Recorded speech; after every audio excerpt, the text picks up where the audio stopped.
어제 지난 시간에는 우리는 이 북이스라엘이 멸망하기 전까지 30년 동안 얼마나 이 반역과 또 이 살해의 그 수레바퀴를 지금 돌아가고 있다고 하는 것을 우리가 함께 나누었습니다. 그래서 6왕 가운데서 5왕이 반역으로 인해서 살해를 당하고 아주 피비린내 나는 그런 처참한 역사를 우리가 함께 나누어 보았는데요. 이제 이 마지막 왕, 이 호세아 왕입니다. 근데 호세아 왕은 오늘 2절을 읽어보게 되면은 다른 왕들보다는 좀 이렇게 좀 나았다라고 하는 기록을 이제 가지고 있습니다. 그렇지만 나았다고 할지라도 그 방향은 완전히 사실 하나님께서 원하시는 반대의 방향이다 말씀드릴 수가 있습니다. 그러니까 다른 왕보다는 조금 이렇게 덜했다고 하지만은 우리 말로 할 때 이게 50보 100보다. 요즘 젊은 사람들은 도찐 개찐이다. 이게 무슨 말이냐면 윷놀이 할 때 도가 나오나 개가 나오나 비슷비슷하다. 이제 그런 이야기인데요. 방향성은 하나님을 향한 것이 결코 아니었습니다. 우상을 섬기는 정도가 조금 다른 왕보다는 덜했다라고 이렇게 말할 수는 있지만 방향은 완전히 하나님께서 노하시고 진노하실 수밖에 없는 방향으로 계속 갔다고 하는 것이죠. 자, 그래서 이 호세아 시대로 이제는 이 이스라엘이 완전히 마감을 하게 됩니다. 그게 이제 주전 722년, 그래서 931년에 여로보암으로 인해서 세워지고 그 다음에 722년에 이제 멸망을 하는데, 그러니까 거의 한 208년이에요. 208년 동안 그 가운데서 선왕이 있었느냐? 없었다는 거죠. 오늘 호세아처럼 좀 더 심했던 왕이 있고 좀 덜 심했던 왕이 있었을 뿐이지 여로보암이 행했던 것처럼 하나님 앞에서 악을 행하고 그 죄를 계속해서 따랐다고 하는 것입니다. 그런데 오늘 13절의 말씀을 봐도 아시겠지만은 이스라엘에게 그 선견자나 선지자, 그 조상에게도 계속해서 보내신 것처럼 계속해서 보내셨다고 하는 거죠. 어떻게 보면은 유다보다도 이스라엘에게 더 이 행하는 역사를 보게 되면 훌륭한 선지자들 더 많이 보냈다고 하는 겁니다. 말씀드렸죠. 엘리야, 엘리사, 나중에는 이제 오벳 같은 선지자도 있었는데 그럼에도 불구하고 그들이 돌아오질 않는다는 겁니다. 208년 동안 하나님께서는요, 그 진노의 손을 잠시 멈추시고 계속해서 인내하시고 인자하시고 하나님은 기다리시고 참으시고 노하기를 더디하셔서 기다려 주셨다는 거예요. 그 더 이상은 기다릴 수가 없었던 것 같습니다. 그래서 208년 후에 주전 722년에 북이스라엘 왕국이 이제는 망하게 됩니다. 호세아의 시대죠. 오늘 13절에서 23절까지만 제가 함께 여러분과 합독을 했습니다. 근데 이제 전체 보게 되면은 어떻게 역사적으로 어떤 흐름으로 인해서 이제 그들이 이제 패망을 했는가 하는 걸 보여주는데, 아시다시피 그 호세아 전에 그 베가라고 하는 왕이 있었습니다. 베가는 그 친아수르 정책을 편 게 아니라 반아수르 정책을 폈다고 말씀을 드렸죠. 그래서 이 친아수르의 정책을 폈던 호세아가 그 아수르의 힘을 얻어서 반역을 하고 이 베가 왕을 죽이게 되었습니다. 그러니까 누구한테 잘 보여야 되죠? 아수르한테 잘 보일 수밖에 없습니다. 그래서 계속해서 많은 조공들을 보내었다고 하는 거죠. 자, 그런데 그런 가운데 있다가 여러분이 아시는 다그라 빌레셀이라고 하는 그 아수르의 왕이 그 3세예요. 그때 당시 그 다그라 빌레셀 3세 때 이 아수르가 가장 강력했고 부강했다라고 하는 기록이 있습니다. 근데 그가 죽어버려요, 갑자기. 그러니까 이 호세아가 마음이 좀 이렇게 변하기 시작을 합니다. 그 위대한, 그 아수르로 봤을 때 그 위대한 디그라 빌레셀 3세 그 왕이 이제 죽었기 때문에 얘는 국력이 쇠퇴할 것이다 라고 그렇게 예상을 했던 거죠. 그러니까 이렇게 많은 조공을 바치는 것이 너무 또 아깝기도 하는 것입니다. 그래서 정책을 바꾸기 시작해요. 왜냐하면 친애굽 쪽으로 갑니다. 그래서 애굽 왕의 이름이 소입니다. 소. 예.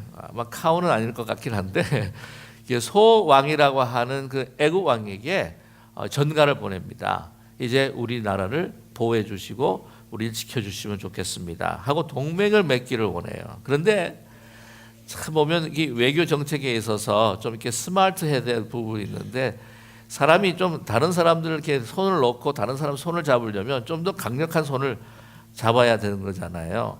근데 물론 하나님께서 그걸 원하시는 건 아닙니다. 근데 이 당시 그 소왕이 다스리고 있었던 그 애굽은요, 한마디로 중국 역사를 보게 되면 춘추 전국 시대나 마찬가지였습니다. 많은 영주들 또한 세력가들이 있었기 때문에 이 소왕 자체도 참 자리가 위태위태하고 막 흔들리는 상황이에요. 그러니까 자기 코가 석자인데 다른 사람을 어떻게 돌봐줄 수 있는 상황이 되지 않는다고 하는 거예요. 자, 그러니까 이런 것을 이제 그 디그랍 벨렛의 3세를 이은 그 살만 에셀, 그 형제들 살만 에셀이 좋아할 리가 없습니다. 그래가지고 공격해 들어와요.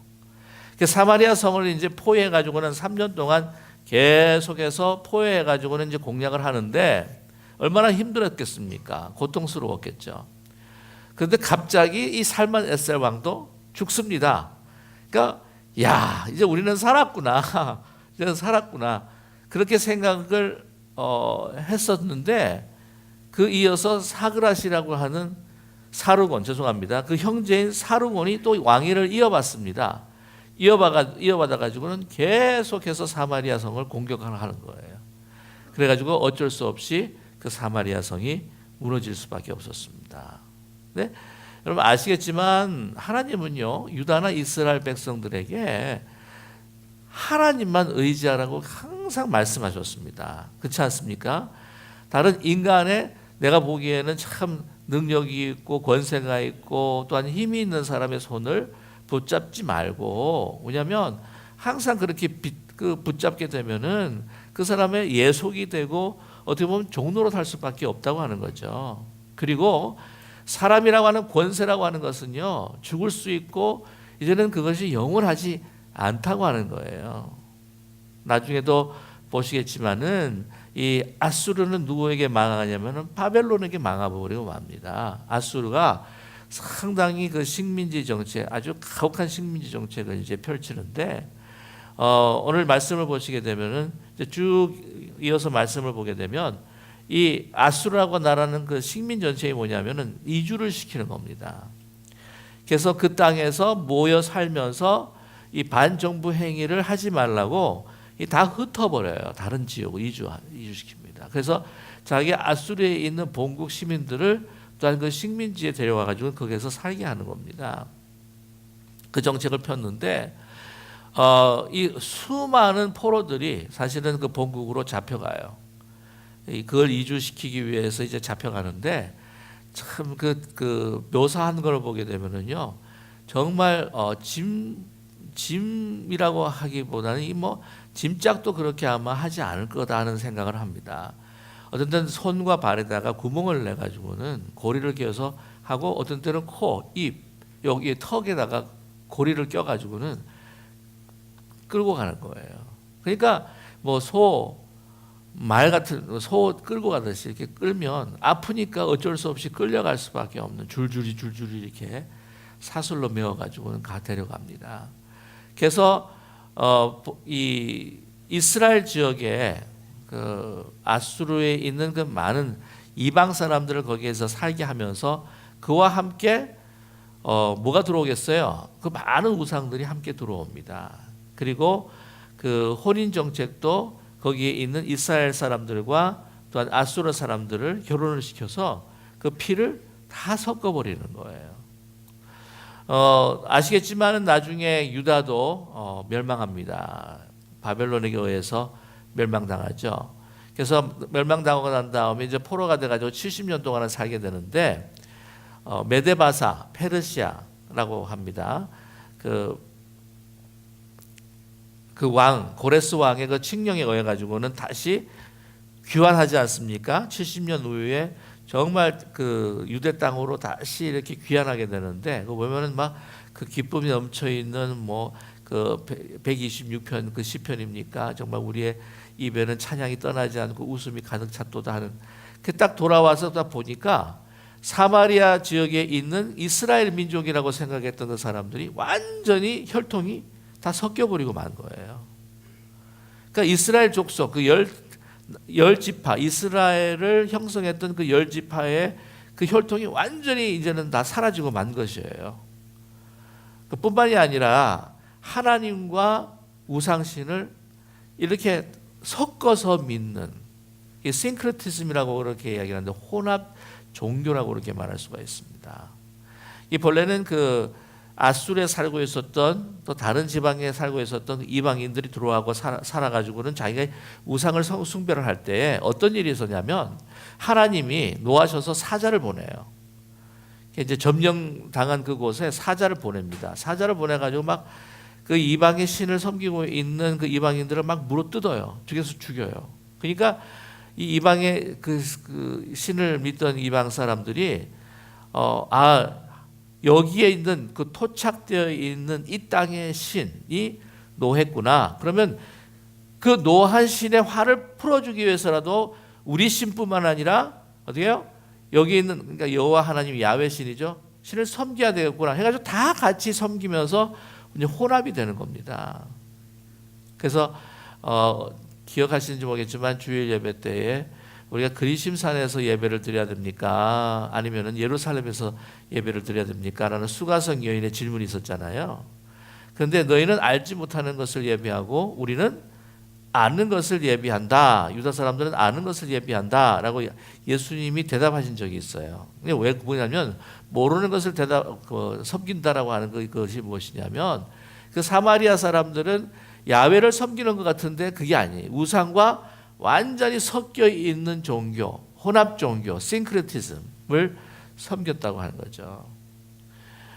제가 그 아프리카 선교를 가보니까 가장 그 심한 혼합 종교가 그 자이오니즘이라고, 보통 이스라엘의 그 자이오니즘이라고 그러면은 이제 독립운동 그 주의를 이야기하는데 거기는 이 자이오니즘이라고 이야기할 때 이 혼합 종교를 이야기하더라고요. 자이온 종교라고 해서 여호와 하나님도 섬기고 조상신.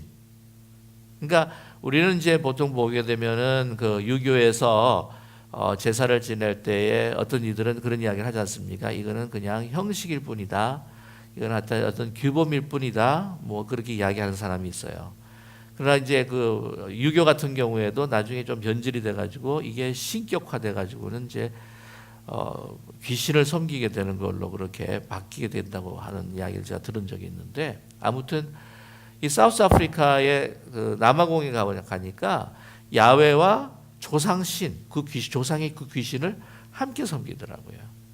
그래서 그것이 그 복음이 제대로 전달될 수 있는 것에 있어서 많은 장애물이 되고 방해물이 된다고 하는 것을 이제 경험을 했습니다. 여러분 그 힌두 회교도요, 복음을 전하기가 참 쉽지 않는 것을 우리가 알고 있지만 정말 복음을 전하기가 힘든 땅이 어디냐면 인도라고 그렇게 이야기를 합니다. 그리고 일본이라고 그렇게 이야기해요. 왜냐하면 그 모든 신을 다 섬기는 사실은 어떻게 보면 혼합 종교나 마찬가지라고 하는 거죠. 그래서 이 이스라엘이 혈통뿐만 아니라 종교까지 다 그 정체성을 완전히 잃어버리는, 그렇기 때문에 유대 사람들이 사마리아 사람들을 질시하고 멸시하게 되었던 그런 원인이 되었다고 하는 것이죠. 그래서 이런 그 역사를 통해서 하나님께서는 또 이게 이스라엘을 심판하셨습니다. 참 어떻게 보면 208년 동안 기다렸다고 하는 거죠. 돌아오기를 기다렸습니다. 그런데 어쩔 수가 없어서 이제는 하나님께서는 심판을 하셨는데 그 이유가 무엇인가 하는 것을 오늘 여러분과 함께 같이 말씀을 나누었습니다. 맨 처음에 뭐냐면은 14절에 보게 되면은요, 그들이 듣지 아니하고 그들의 목을 곧게 하기를 그들의 하나님 여호와를 믿지 아니하던 그들 조상들의 목같이 하였다. 굉장히 교만하였다. 하나님께서 정말 선지자를 통해서 또 선견자를 통해서 율법을 그들에게 주고 말씀하셨는데도 불구하고 듣지 않는 목이 곧은 백성인데,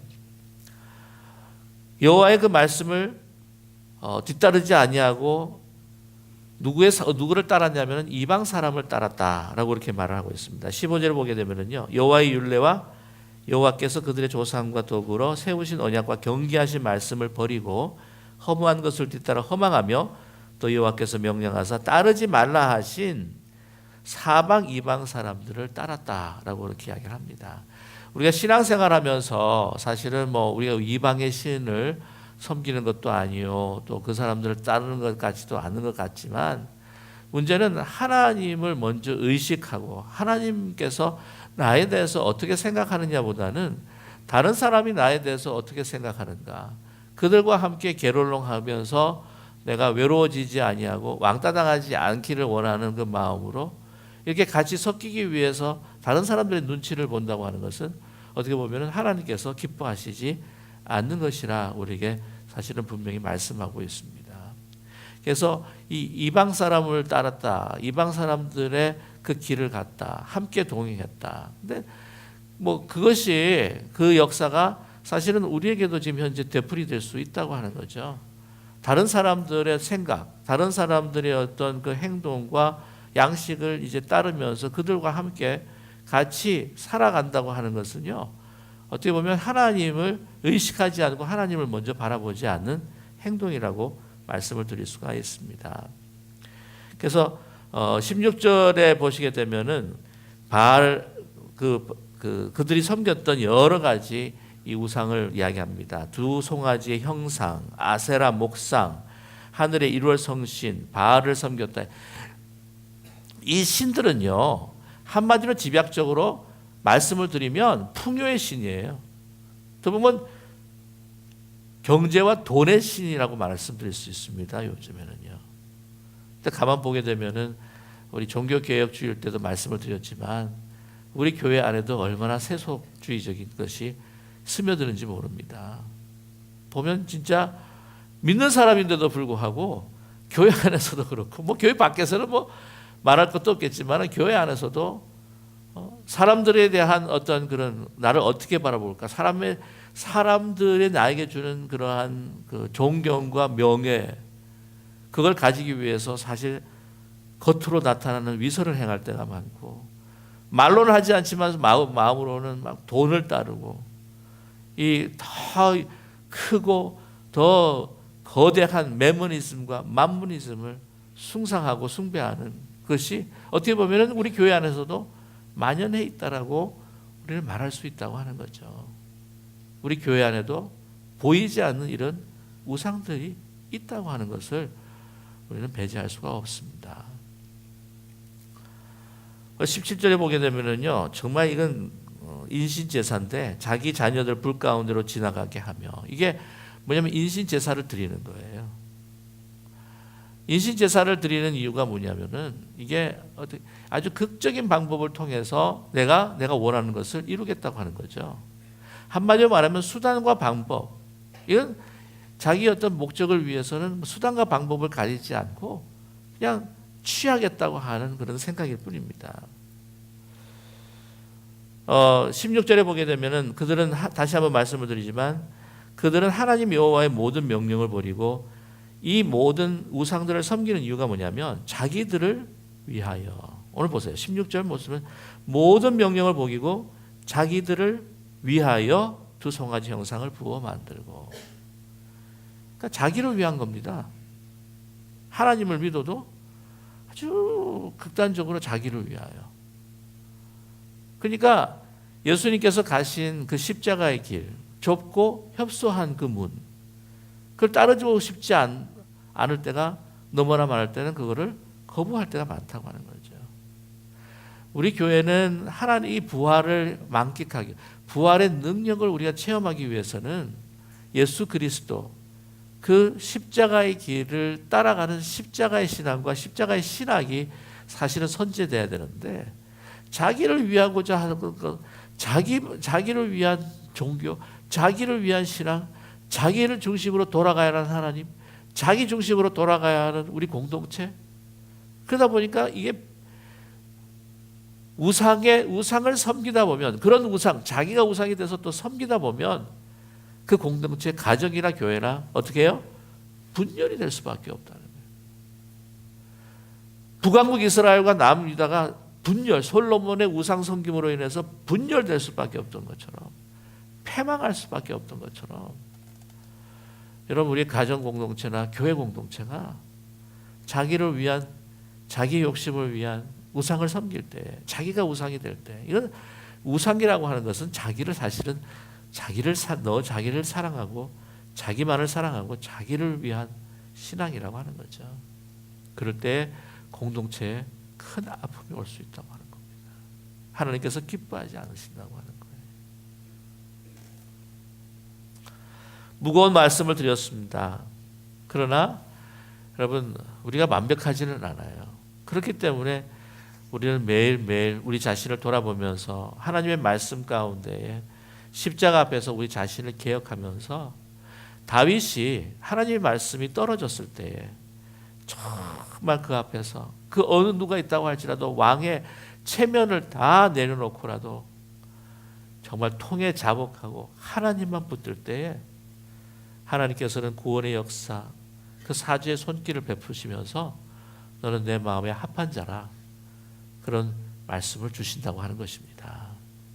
오늘도 혹시 우리가 인간이기 때문에 우리 믿음이 완전하지 못하고 우리 신앙이 완전하지 못하지만 여러분 그래서 우리가 매일매일 주님 앞에 나의 어두운 모습들과 죄악된 모습들을 정말 솔직하게 내려놓는 데일리 뱀티즘 정말 주님의 그 보혈의 피 아래 내가 깊이 잠겨서 내가 하나님 앞에 고백하는 시간이 우리에게 필요하다고 하는 것이죠.